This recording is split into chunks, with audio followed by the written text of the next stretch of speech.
السلام علیکم ورحمۃ اللہ وبرکاتہ۔ میرے پیارے بھائیوں اور دوستوں، اللہ تعالیٰ نے نسل آدم سے اپنے رب ہونے کا جو اقرار ازل میں کرایا تھا، اس کے بارے میں حضرت ابن عباس رضی اللہ عنہما فرماتے ہیں کہ یہ عہد و پیمان عرفات پہاڑ سے ملے ہوئے نعمان میدان میں حضرت آدم علیہ السلام کی توبہ قبول ہو جانے کے بعد لیا گیا تھا۔ اور کچھ نے فرمایا ہے کہ سراندیپ مقام میں جہاں آدم علیہ السلام اتارے گئے تھے، وہاں یہ اقرار کرایا گیا تھا۔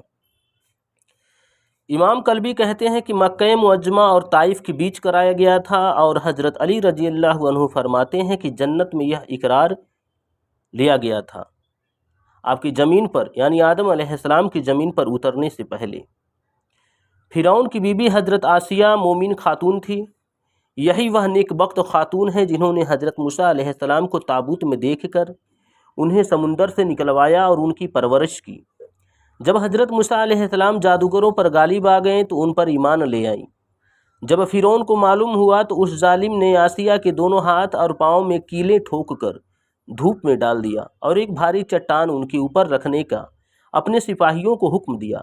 جب لوگ چٹان لے کر ان کے قریب آئیں تو انہوں نے اللہ تعالیٰ سے دعا کی کہ اے اللہ، میرے لیے جنت میں ایک محل بنا دے۔ ان کی دعا قبول ہو گئی اور انہیں اللہ تعالیٰ نے ان کا جنتی گھر دکھا دیا جو سفید موتی کا تھا۔ پھر ان کی روح کو اللہ تعالیٰ نے نکال لیا۔ جب ان پر چٹان ڈالی گئی تو یہ زندہ نہ تھی، اس لیے انہیں کوئی تکلیف نہیں پہنچی۔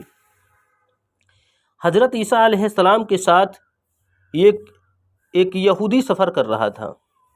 آپ کے پاس 3 روٹیاں تھیں عیسیٰ علیہ السلام کے پاس۔ آپ نے وہ تینوں روٹی اس یہودی کے سپرد کر دیے اور خود کسی کام کے لیے کہیں چلے گئے۔ جب آپ واپس لوٹ کر اپنی روٹیاں مانگیں تو اس یہودی نے آپ کو 2 ہی روٹی آپ کے سامنے حاضر کیا، کیونکہ تیسرا روٹی وہ چھپا کر کھا چکا تھا۔ آپ نے پوچھا کہ تیسرا روٹی کہاں گئی؟ اس نے کہا کہ آپ نے مجھے 2 ہی روٹیاں دیے تھے۔ ہر چند کوشش کی مگر اس نے اقرار نہ کیا اور بے شمار جھوٹی قسم کھانے لگا۔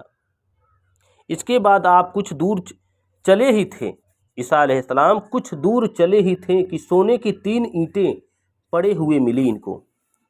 اس کے بعد عیسیٰ علیہ السلام اس یہودی سے فرمانے لگیں کہ ان میں 1 اینٹ تیری ہے اور 1 اینٹ میری ہے، اور ایک اینٹ اس روٹی کھانے والے کی ہے جو تیسرا روٹی چھپا کر کھایا ہے۔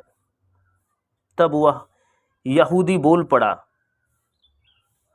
کہ حضرت، وہ تیسرا روٹی میں ہی کھایا ہوں، یہ تیسرا اینٹا میرے حوالے کر دیں۔ آپ وہ تینوں اینٹیں اس کے حوالے کر کے وہاں سے چل دیے۔ وہ یہودی اس اینٹے کے پاس بیٹھ کر اس کی حفاظت کرنے لگا۔ اس کے بعد وہاں پہ 3 چوروں نے اسے گھیر کر ہلاک کر دیا۔